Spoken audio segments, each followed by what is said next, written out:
하나님의 은혜가 여러분들 가운데 함께 하시기를 주님의 이름으로 축원합니다. 자, 지금 5지파가 지금 땅을 분배받았지요. 5지파, 요단 동쪽에서는 루벤 지파, 갓 지파, 므낫세 반 지파가, 그리고 요단 서쪽 땅을 다 점령했다라고 하는 것은 이제 굵직굵직한 성읍들을 다 제압해서 이제 이스라엘의 영향권 하에 가나안 땅 전체를 이제 두게 된 겁니다. 근데 그 사이에 유다 지파가 남쪽 땅을 차지했고요. 에브라임과 므낫세가 이제 이스라엘 평원 남쪽으로 에브라임 산지, 므낫세 산지 그 지역을 점령을 했습니다. 그런데 나머지 7지파가 머뭇머뭇거리고 있는 거예요. 생각해 보면 왜 그들이 머뭇거리고 있었을까? 유다 지파도 가서 헤브론을 중심으로 한 남쪽 지역을 점령했고, 에브라임 지파는 세겜을 중심으로 에브라임 지파와 므낫세 지파는 세겜을 중심으로 그 산악 지역을 다 점령을 했습니다. 근데 나머지 7지파는 머뭇머뭇거리고 있는 거예요. 왜 그럴까요? 그런 다른 지파들은 당당하게 나가서 그 땅을 차지하고 있는데 이 사람들은 나가지 못하고 있는 거예요. 아마도 이들은 물론 하나님께서 주시겠다고 약속한 땅입니다. 이게 당연히 우리 몫이 있겠지. 그런데 사실은 우리 몫이라고 하는 것은 그거예요. 하나님께서 복을 주시면 그거를 여러분 취해야 됩니다. 그래서 그것을 내 것으로 만들어야 돼요. 근데 분명히 그들 눈앞에 있음에도 불구하고 머뭇머뭇거리고 있는 이유는 아마도 여기 가나안 사람들의 저항이 여전히 강력했을 것으로 보입니다. 예를 들면 헤브론을 갈렙이 점령하려고 할 때에도 그 성읍이지만 그 성을 내게 달라. 그러면 내가 그 땅을 취하리라. 그런 자신감을 가지고 가야 되는데 이미 하나님께서 승리했기 때문에 지파별로 땅을 나눌 때에도 그 지파가 그 땅을 차지하려고 할 때에 물론 저항이 있지만 하나님이 주셨다라고 하는 믿음, 확신이 있으면 당당하게 갈 텐데 지금 7지파는 그러지 못하고 있는 거예요. 여러분, 저와 여러분들의 신앙도 마찬가지입니다. 머뭇거리면 그 복이요 다른 사람에게로 넘어가요. 예를 들면 루벤이나 시몬이나 레위 같은 경우도 마찬가지지요.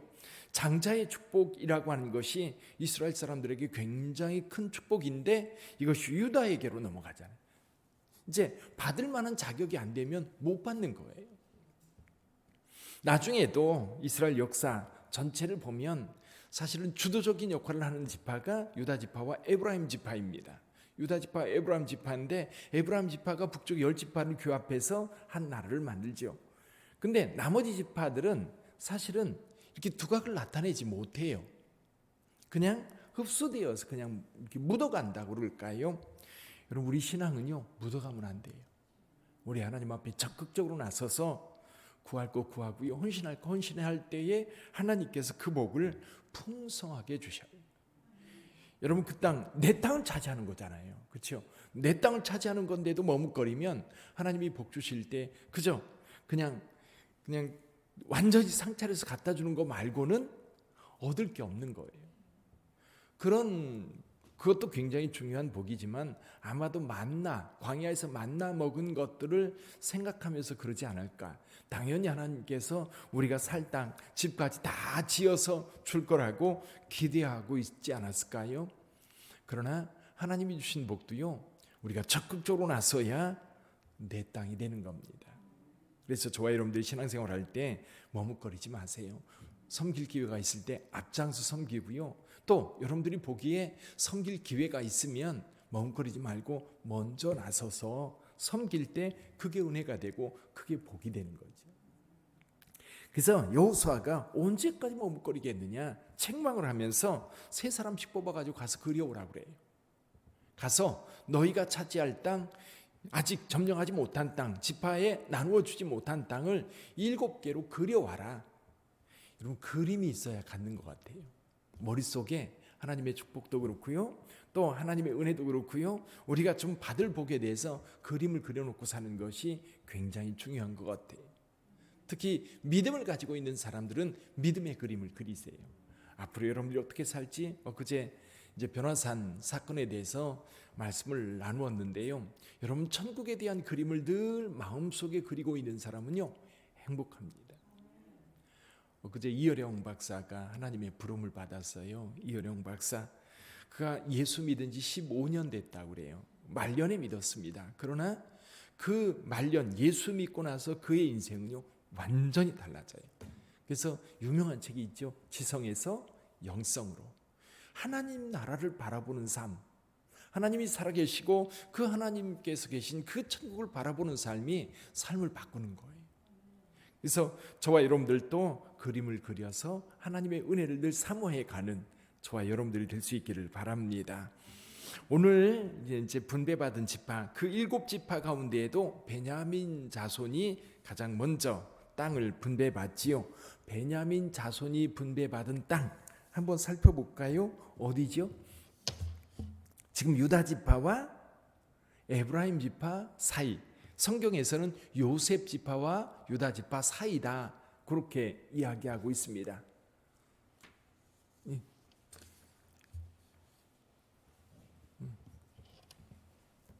베냐민 지파의 중요한 도시들이 있어요. 몇 개 도시들이 있는데 그 도시들을 생각하면 아마 그림이 좀 더 쉽게 그려질 겁니다. 여기 21절 이하에 보면 베냐민 지파가 차지한 성읍들이 있어요. 그 성읍들 가운데 낯익은 성읍이 몇 개가 있습니다.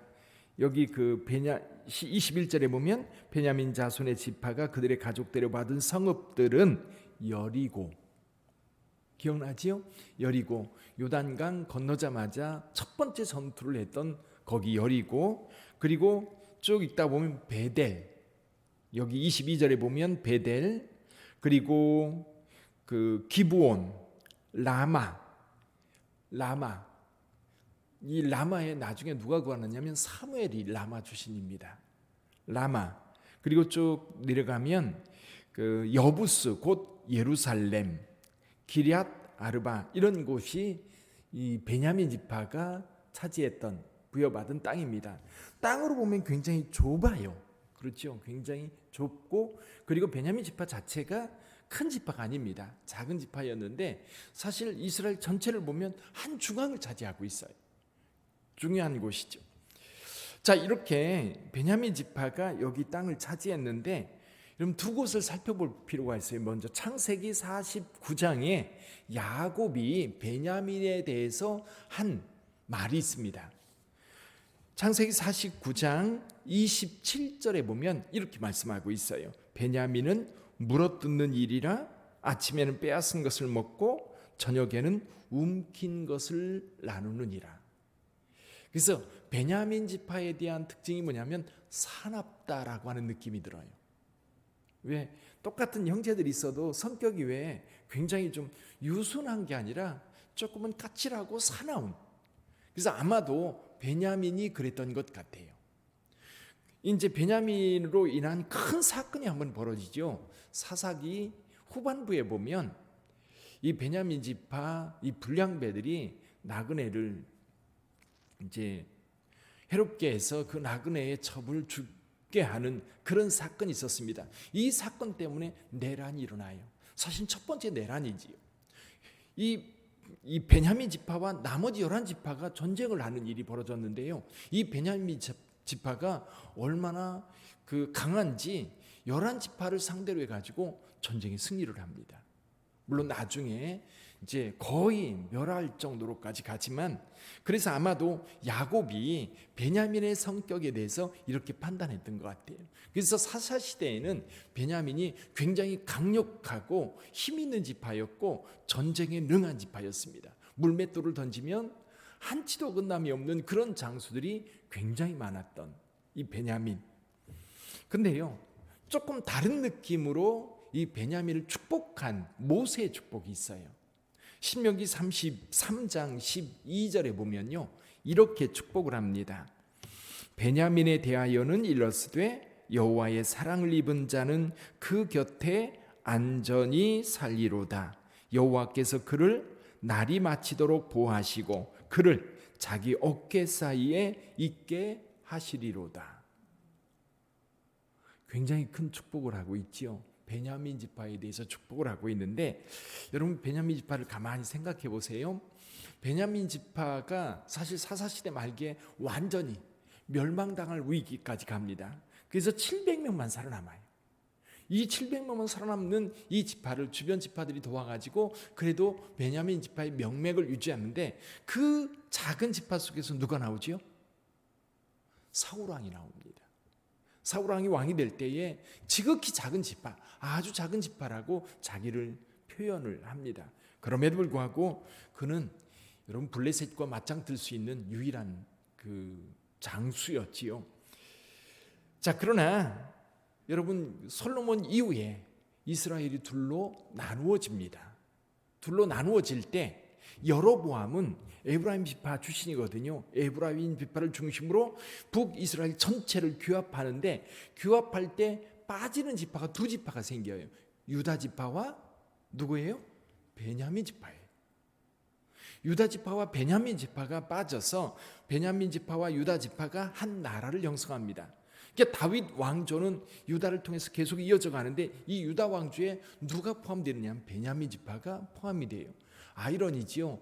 이 사울과 다윗이 끊임없이 싸우는 바람에 이 두 가정이 계속해서 나중에도 싸우지만, 나중에 이 다윗이 무비보셋, 요나단의 아들이었던 무비보셋을 왕 집안으로 끌어들여서 같이 식사하고 왕족의 대접을 하면서 베냐민 지파가 자연스럽게 유다 지파로 돌아왔던 것 같아요.